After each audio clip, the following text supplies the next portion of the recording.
함께 나눌 말씀은 출애굽기 16장 3절에서 4절 상반부까지 읽도록 하겠습니다. 출애굽기 16장 3절부터 4절 윗부분까지입니다. 같이 봉독합니다. 이스라엘 자손이 그들에게 이르되 우리가 애굽 땅에서 고깃가마 곁에 앉아 있던 때와 떡을 배불리 먹던 때에 여호와의 손에 죽었더라면 좋았을 것을 너희가 이 광야로 우리를 인도해 내어 이 온 회중이 줄여 죽게 하는도다. 그때 여호와께서 모세에게 이르시되 보라 내가 너희를 위하여 하늘에서 양식을 비같이 내리리니 백성이 나가서 일용할 것을 날마다 거둘 것이라. 아멘. 오늘 말씀의 제목은 당신의 손길이 있는 곳이라면 어디든 좋습니다. 당신의 손길이 있는 곳이라면 어디든 좋습니다 하는 제목입니다. 우리 말씀 나누기 전에 감사 예물 올린 가정이 있습니다. 내일은 여러분 오실 때 작은 물질이라도 이번 특석기간 은혜 주신 것 감사하고 은혜 또한 주실 것 감사하는 마음으로 감사 예물 이렇게 드리는 시간 되었으면 좋겠습니다. 잠깐 기도하겠습니다. 하나님, 오늘도 귀한 예물 하나님 앞에 올려드린 영혼 있게 하심을 감사합니다. 저들의 심령, 저들의 가정, 저들의 자녀들, 또 그 자녀의 자녀들까지 하나님 함께 하시고 주의 아름다운 복을 내리시되 특별히 하나님의 말씀을 사랑하는 복을 내려주시옵고 성령의 인도를 받는 복을 내려주시옵고 하나님 사명 발견하여 사명의 길을 거침없이 가는 그 복을 허락하여 주옵소서. 예수님의 이름으로 축복하며 기도하옵나이다. 아멘. 지난 3일간 우리는 새벽 만나를 엔조이했습니다. 아이들이 걱정되었지만 만나를 줍기 위해 나왔던 이스라엘 백성처럼 새벽을 나왔습니다. 장맛비가 하루 이틀 거세게 내렸어도 역시 만나를 기대하면서 나왔고 부족한 자매도 불평 한마디 없이 만나를 줍는다고 하는 거룩한 믿음으로 나왔습니다. 그런데 아이러니하게도 그때 당시 만나가 등장하게 된 계기는 그들의 불평과 원망 때문이었습니다. 그들은 애굽에서 고기를 먹고 떡을 먹던 때를 그리워하면서 이런 말을 합니다. 읽었던 본문 3절이죠. 이스라엘 자손이 그들에게 이르되 우리가 애굽 땅에서 고깃가마 곁에 앉아 있던 때와 떡을 배불리 먹던 때에 여호와의 손에 죽었더라면 좋았을 것을 너희가 이 광야로 우리를 인도해 내어 이 온 회중이 줄여 죽게 하는도다. 그리고 4절 시작하면서 그때에 그랬습니다. 그때에 만나를 주겠다고 하나님이 약속하셨고 만나가 내리기 시작한 겁니다. 그러니까 불평과 원망, 단식 이러한 상황 속에서 하나님께서 만나를 주시겠다. 이 아이러니가 이 대목에서 일어나는 겁니다. 여호와의 손에 죽었더라면 좋았을 것을. 하나님이 차라리 우리를 그때 죽였더라면 더 좋았을 것을 그런 겁니다. 애굽이라는 데는 원래부터가 하나님의 손이 있는 데가 아니었던 것이죠. 이게 아이러니라 이 말이죠. 노예에게 하나님의 손이 어디 있었습니까? 하나님의 손이라는 것은 하나님의 일하심을 말하는 것이고 하나님이 나타나 역사하시는 것을 하나님의 손이라고 하는 건데 그런데 여호와의 손에 죽었더라면 좋았을 것을 이렇게 말하는 거죠. 하나님 손이 부재한 곳이기에 그들이 빠져나와야 하는 데가 바로 애굽이었습니다. 물론 하나님께서는 그곳에서도 이스라엘을 기억하셨습니다. 히브리인들과 산파들에게 은혜를 베푸셔서 민족 번성에 기여하도록 하신 과정 같은 게 그 신뢰가 될 겁니다. 갓난아이 모세가 애굽 공주의 양아들이 된 것도 하나님의 은혜였습니다. 하지만 궁극적으로는 결국 애굽은 그들이 빠져나와야 하는 것이었죠. 그래서 하나님께서 빼내 주셨습니다. 그런데 그들은 지금 먹는 문제 때문에 애굽을 다시 평가하고 있는 거예요. 마치 여호와의 손길이 그곳에 있었던 것처럼 말입니다. 이들의 잘못된 오해가 풀린 곳은 광야였습니다. 신앙생활을 달리 한번 표현해 보면 우리가 가지고 있었던 하나님에 대한 오해를 푸는 과정, 그렇게 말할 수도 있을 겁니다. 우리가 믿지 않던 때는 하나님을 많이 오해했습니다. 하나님의 존재도 부인했고 하나님의 성품에도 의심을 가졌고 하나님의 능력도 무시했고 여러 가지 하나님에 대한 오해가 있었어요. 그러나 예수를 영접하고 바로 그 순간 예수를 영접할 때부터 하나님은 나를 사랑하시는 분이구나, 하나님은 살아계시는 분이구나, 하나님은 능력이 무한하시구나, 하나님은 영생도 주시는구나, 품지 못했던 그런 깨달음을 얻으면서 오해들이 떨어져 나가는, 마치 각질이 떨어져 나가듯 떨어져 나가는 그런 경험을 우리는 하는 시간, 그게 바로 신앙의 과정이다. 광야가 오히려 하나님의 임재가 있는 것이고 여호와의 손길이 있는 곳이었다는 것을 경험하게 됩니다. 만나는 바로 이 사실을 알리는 가장 선두에 선 역할자였습니다. 하나님의 손길을 가시적으로 볼 수 있게 하고 하나님의 임재를 찬양하게 하는 통로 역할이 만나였습니다. 그래서 광야는 축복의 장소다. 겉으로는 텅 빈 곳 같지만 그러나 하나님의 손길로 꽉 찬 곳, 애굽은 겉으로 보기에는 가득 찬 곳처럼 보이지만 그러나 하나님의 임재는 텅 비어 있는 장소. 우리의 눈이 열리면 그렇게 되는 겁니다. 우리 신자에게 축복이란 짤막히 표현하자면 하나님 임재 경험입니다. 신자에게 축복이 무엇이냐? 하나님 임재 경험이다. 할렐루야. 우리 신자에게 복은 뭡니까? 하나님이 말씀하신 곳에서 하나님과 동행하며 하나님께 영광을 돌리며 사는 것, 그것이 진정한 복입니다. 애굽에는 하나님의 임재가 없었죠. 그래서 그곳은 신자라면 누구나 꼭 탈출해야 하는 곳입니다. 그래서 출애굽기 보면 영어로는 엑소더스 그러지 않습니까? 탈출 이야기, 엑소더스, 탈출입니다. 비록 거기는 있는 곳이어도 탈출해야만 하는 곳, 그곳이 애굽입니다. 반면 광야는 우리가 꼭 있어야 할 곳입니다. 거기는 고기는 없습니다. 대신 만나가 있습니다. 광야에는 애굽의 고기 대신 만나가 있는 곳이기에 우리는 하나님의 임재를 경험할 수 있습니다. 만나를 맛보고 삼키면서 우리가 사는 물질기 안으로, 사람이 살아가는 시간 안으로 불쑥 당신의 손을 넣으신 그 하나님의 임재를 느끼며 살아가는 행복이 바로 광야에 있는 것입니다. 그래서 광야에서 살아가는 법을 터득하지 못했던 이스라엘은 이런 불평도 했습니다. 민수기 11장 5절에서 6절입니다.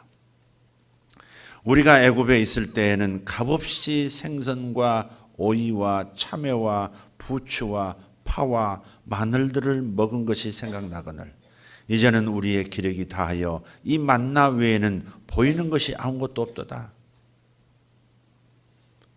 우리가 애굽에 있을 때는 값없이 그래요. 값없이 이런 생선, 오이, 참외, 부추까지, 마늘까지, 딴 데는 수박도 얘기합니다. 근데 값없이 얻은 게 뭐가 있습니까? 그죠? 자기 소유는 아무것도 없고 자기 시간이라고는 아무것도 없는 그 애굽 땅 아닙니까? 그게 노예 아닙니까? 노예는 첫째, 자기 소유가 없습니다. 두 번째, 자기 시간이 없습니다. 그런 곳입니다. 그런데 뭘 값없이 생선을 먹었고 값없이 부추를 먹었다고 말하는 겁니까?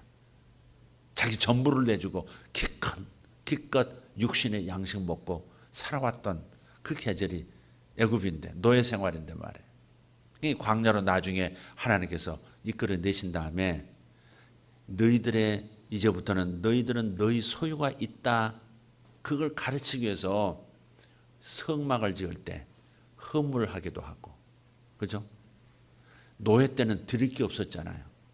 그러나 광야에서는 이제는 소유가 있는 백성이라는 것이죠.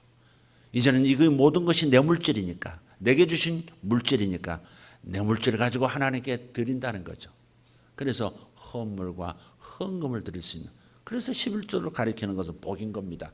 노예 근성 속에서 세상과 돈에 사로잡힌 영혼들이 하나님 앞에 드릴 수 있다고 하는 것은 이제부터는 참된 주인이 된다는 것을 말하는 거 아니겠어요? 과거에는 내 시간이 없었습니다. 모든 날들이 주인, 애굽 사람들의 시간이었고 날들이었습니다. 근데 이제는 안식일을 지키면서 이제는 자기 시간이라고 하는 시간이 있고 그것을 하나님께 바쳐 올리는 안식일, 주일이라는 게 있지 않습니까? 이게 얼마나 광야 아니고는 노예 근성 속에 자신들도 모르는 깊이 뿌리 내린 이 오염물질을 뽑아낼 방법이 없었던 거죠. 그런데 이것이, 이 오해가 풀리지 않으니까 애굽에 있을 때는 값없이 먹을 것이 많았다, 이런 소리를 하는 겁니다. 어떤 부분에서는 저들이 이해되기도 합니다. 흑백 TV만을 보면서 자라다가 저는 어느 날 컬러 TV를 봤는데 와, 그야말로 개안입니다. 눈을 무언가로 씻어낸 것 같은 거예요. 흑백의 세상이 컬러 세상이 된 거죠. 그런데 반대로 총천연색 세상을 살다가 어느 날부터 흑백만을 보는 세상으로 바뀌었다면 어떤 느낌일까요?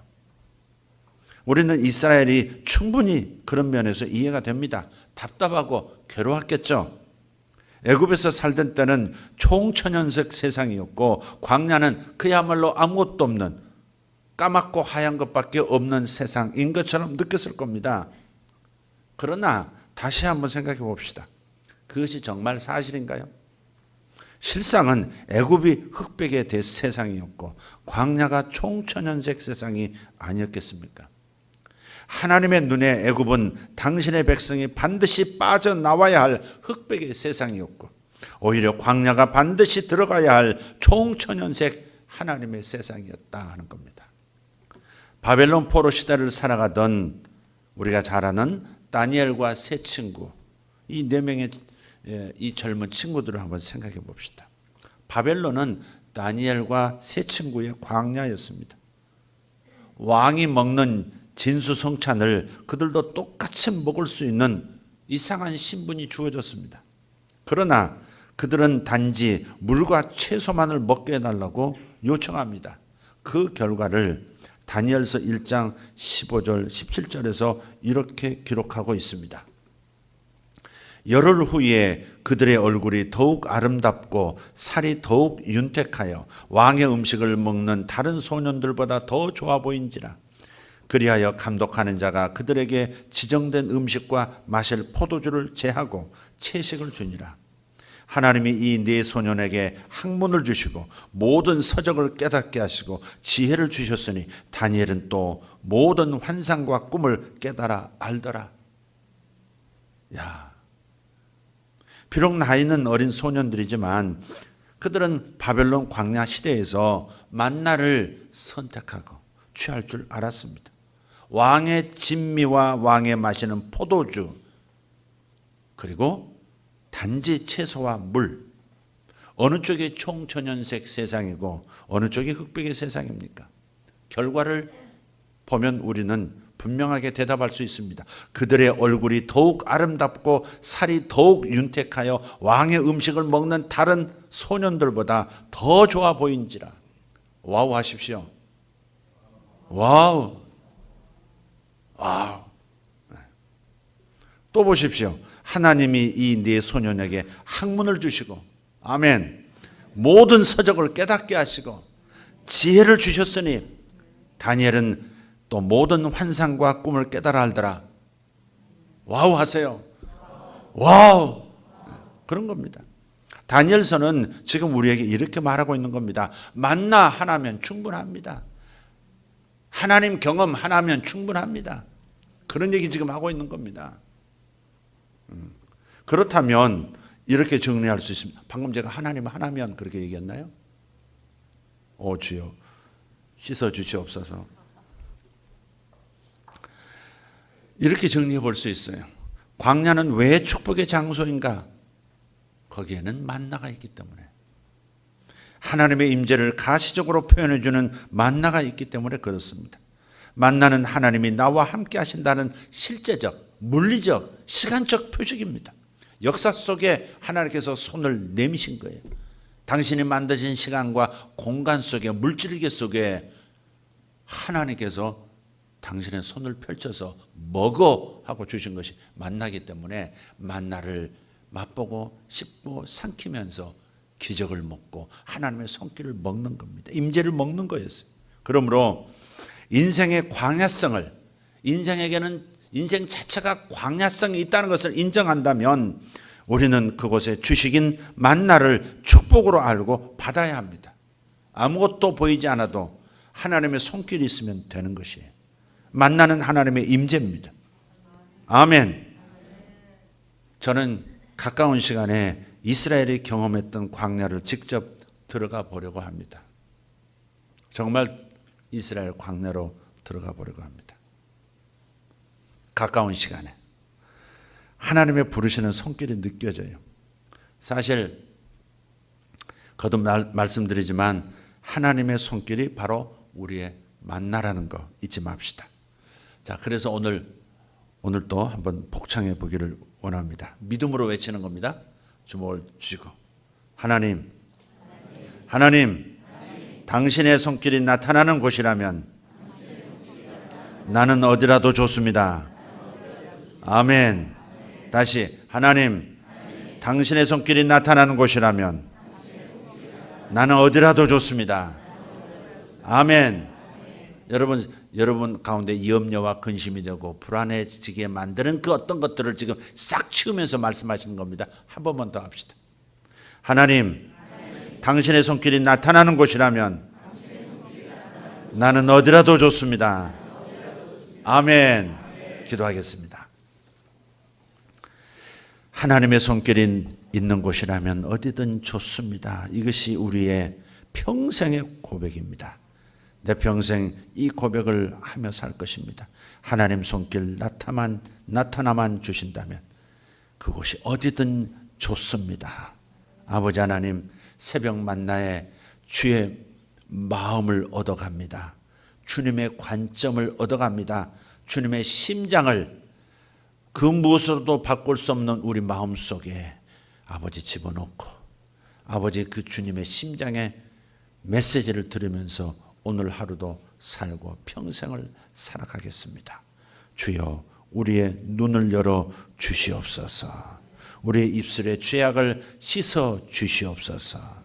우리 생각의 무모함을 주여 불쌍히 여겨 주시옵소서. 예수님의 이름으로 기도하옵나이다. 아멘.